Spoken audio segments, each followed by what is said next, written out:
other. But the disputation, there are three words. Vada, Jalpa, Vitanda. Three. That is, you see, three kinds of disputations. One, where your goal is only to expose and make fun of your opponent. The second one, to keep arguing and not to agree, which is what diplomats mostly do. And the first one is Vada, and it's called Vada Katha. Vada Katha. That is where you discuss till you reach a consensual understanding. Consensual understanding. And I think the purpose and goal of dialogues is to reach consensual knowledge rather than a single declarative monologic statement. And I have already mentioned Rig Veda onwards. You see, we have a typology of Vangamaya. Our word for literature in the wider sense is Vangamaya, that which is composed in language, in vaka, speech. And all verbal compositions are divided into three sets: Shruti, Samriti, Kavya. And in all the three, you have grand examples of dialogues, dialogic compositions. In fact, I would like to stress that our learned treatises are all all dialogic, not dialogic only, multilogic. That is, there are more than two participants. Look at Mahabhashya. Mahabhashya is Patanjali's great commentary on Ashtadhyayi. This is 2nd century BC. And it has three participants. There is always, just as in Plato's dialogues, there is a Socrates. In Indian learned treatise, there is a Siddhanta Paksha. You see, one who is enunciating a principle, and then he has the Purva Paksha, the one who is the counterpoint. And then you have third, a Mandabuddhi Chhatra. I don't know why did he have to say Mandabuddhi. Chhatra was enough. But then the Mandabuddhi Chhatra asks the most simple and most fundamental questions, difficult questions. You see, I'll just give you a small example for enjoyment, not for this. You see, they are talking about Nitya Shabdartha Sambandha. You see, your communication cannot take place if the relationship between word and meaning is not given. It's given. Nobody creates it. So nobody goes to a grammarian's house and says that I want to express this, please make a new word for me. You can go to a potter and get a clay pot, but you don't go to a grammarian and get a word. So the relationship is given. This is the assumption. Nitya is very important. First he says the Mandabuddhi Chhatra says, what is Nitya? He says Nitya is a Siddha. And Siddha, the Bengalis, if there are any Bengalis here, they would know the word Siddha is a very common word in Bengal even today. So when the rice is cooked, the housewife says, Chawal Siddha ho gaya. Siddha, paka hua. So the usage is Siddha, paka hua. He says, okay, all right, Nitya given. But then the Mandabuddhi Chhatra says, what is Nitya in a word? Is it the Akriti, form, or Dravya, substance? What is Nitya? Very simple question. And the Siddhanta says Dravya, substance. Because when a girl is tired of a ring, she turns it into earrings. So the form changes, but the Dravya remains the same. But then he says, Mandabuddhi Chhatra says, but don't you think that form also? He says, yeah, you tell me, even Akriti is Nitya. Because that form of the ring, in one ring it is destroyed, but it continues to exist in maybe some other rings. And secondly, that girl, after 3 years, gets tired of the earrings and says, oh, it was a ring when it was so beautiful, and she recalls the form. So the form exists in the mind. And then the Mandabuddhi Chhatra says, but what about obsolete words? There are words which are now obsolete. And that's a great linguistic principle announced by Patanjali. There are no obsolete words. We glibly talk of dead languages. And here is Patanjali saying, there is no obsolete word. Because Patanjali says, okay, obsolete word, give me an example. And the Mandbuddhi Chhatra utters a word. Let's say like dine or something. He said, but you have just uttered it. What is obsolete? Because the universe of usage is so large. So, like this, in subtle argumentation, the principles are gradually formulated and we are led to it. So there are this is an example from learned tradition. You have example of Mahabharata. I don't know how many of us. I think only 3 or 4 persons in India have read complete Mahabharata. One was Sukthankar. And one was a student of mine, a Sri Lankan Christian, who did a PhD on Mahabharata, and she read the entire Mahabharata. And I will not claim very much because I read about 30 years ago. So I have forgotten half of it. But then there is a tremendous dialogue between Yudhishthir and Draupadi. You see, Draupadi, they are in exile and they are sitting in the forest under a tree. And the poor thing has cooked rice for 5 young men with strong appetite. And she has cooked food, they have eaten and they are sitting. Then she says, you are Dharmaraja.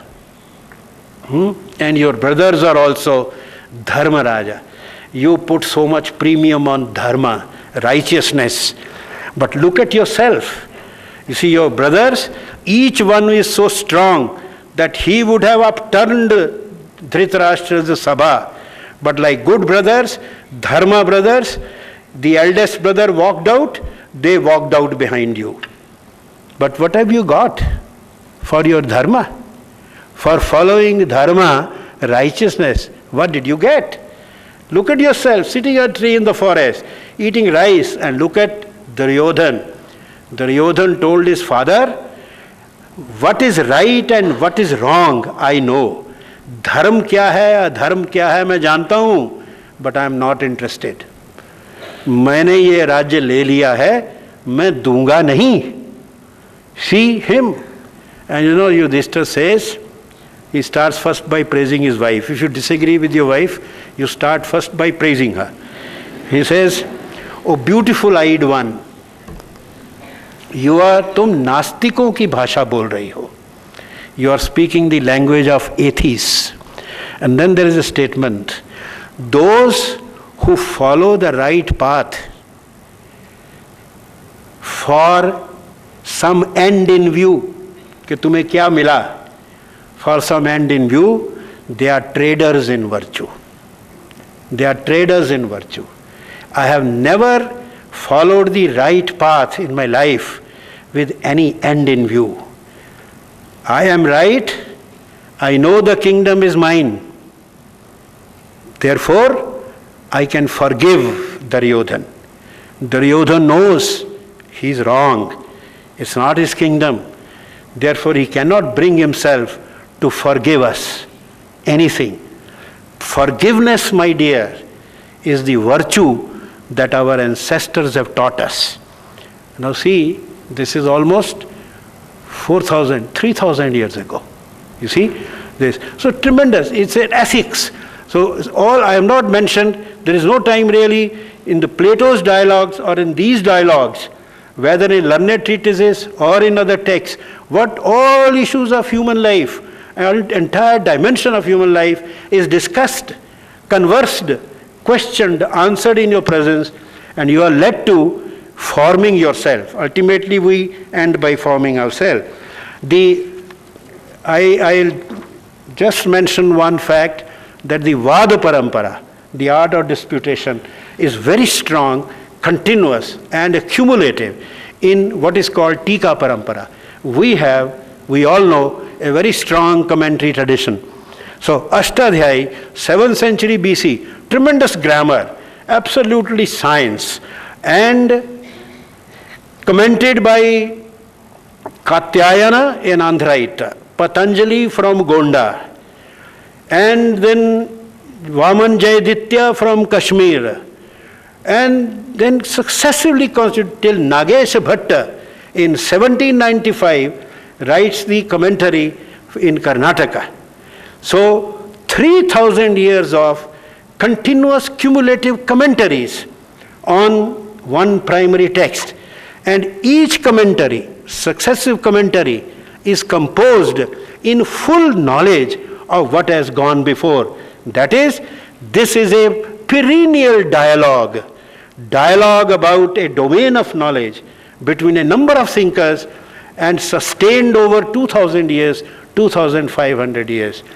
Some of you, young people, should someday attend to this. Finally, pre-finally, I come to creativity. Creativity is what we are, I think, when we talk of design or other thing, an act of creation in the Indian thought is in fact an act of meditation.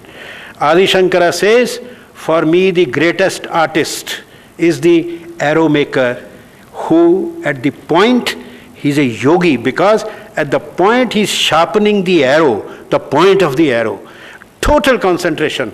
The subject immerses in the object, completely identifies, yoked. Yoga means yoka. You yoke yourself to the object. There is no language, there is nothing, and that is where the knowledge emerges.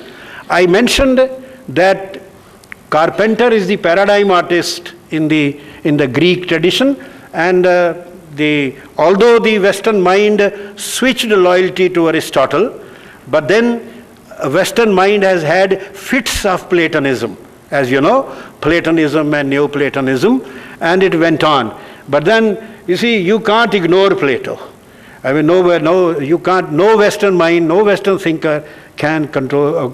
Carpenter is the paradigm artist. What does Carpenter do? Carpenter has the material. He watches it. He has an image in the mind of a chair or something. Then he cuts and segments. This is important. Cuts and segments. Remember, geometry was the central discipline, and the terra firma is the reality. And it is possible to cut forms and shapes in terra firma. So he cuts, segments, rearranges, and creates a form, a maker, weight. Greek word is weight. We don't know what it actually means and whether maker is a correct English translation, because there is a complete disjunction between Greek and modern European languages. The first 9 nouns of Aristotle's Poetics have no equivalents in European languages. So you have to annotate them, write essays, and so on and so on. But then he is a maker, quantifies. See, reality is measurable, reality is quantifiable, reality is segmentable and amenable to arrangement. But the paradigm artist in the Indian thought is the potter, Kumbhakara. What does he do? He has a lump of clay and the revolve, and he shuts his eyes. He shuts his eyes and puts his hands on the lump of clay. He also has an image in the mind. That image flows through his fingers and becomes one with the image, with the figure in the clay. The claim is that the potter is not creating a figure. He is making manifest, he is making visible the figure which is already there in the clay. He is only, unison with the flowing through his fingers, and he opens his eyes. If he is satisfied, fine. No artist will ever be satisfied. But at some point he may say, this is the best I can do. So the reality in the Indian, so the whole process is controlled by a different philosophy. Reality is not quantifiable, not measurable for the Indian mind. In fact, it is like ocean. Reality is like an ocean. And in the hymn of Dirgh Tamas, the statement that Gauri Mimai Takshati Salilani, language cuts forms in the ocean of reality. So reality is an ocean, and you can't cut forms. So therefore the forms that you see, the differences that you see, the chair and the table and the bird and the man, are your constructs through language. You construct them. Because look at the wave, froth and bubble. These are 3 different things. But soon they all collapse back into water while you are watching. In the same way, The whole universe is a pulsating matter, and we are forms which arise and collapse. So the artist visualizes, but the forms exist. He does not create. He doesn't create. So may I then conclude finally by talking of the, just 2 minutes, sir, no more, of architecture, of interior design. I am now living in a rural women's university, and I'm very close to the village, and I brought some pictures of the homes of the village. I have also a statement by a member of the British House of Lords, an Indian who left India 62 years ago, and he is now 74. He has given a statement of the home he remembers in his native village, Sanghol. And the figure, that is 70 years ago. And the pictures I have are of 2011. And it is remarkable how they match. As Lord Rana says at the end of his narration, that for 2000 years things did not change. But we have witnessed very rapid change. And we don't know when whatever is left will also be destroyed. Because a design or a home is not the bricks and the walls. If you build a beautiful home and there is no happy person inside, then I think you have failed. And beauty is not merely perceptible forms. Beauty is not proportion and design. Beauty is not strangeness, newness, innovation, amazing. Beauty is a state of being. And some of the figures, look at this old woman. Look at this old woman and look at the house. Please show all of them quickly so that you get some ideas. Look at this. This is very ordinary. You see, people feed, this woman is feeding a bull outside the house. And next, this is a simple house, not very ornate, but there are two old people who are being looked after. And look at their neat clothes. The walls are not neat, but the clothes of the old people are neat. Next, please. This is an old man who is sick. Look at the wall behind. It's a poor household. But his linen, his clothes are clean and washed. Right? Next. And this is beautiful. Shantarasa. She has fed the family. Everybody has eaten.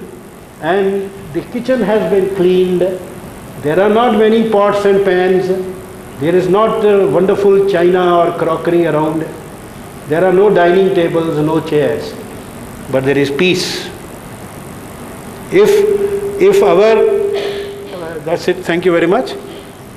If in our entire education, I think we have gone wrong in focusing only on urban and the elite.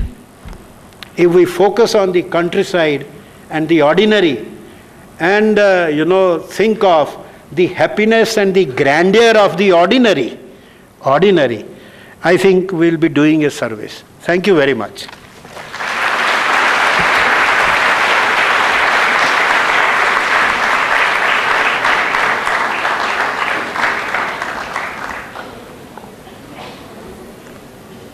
Thank you, sir. I now request Professor Krishna Shastri to present Dr. Kapil Kapoor with a token of our appreciation.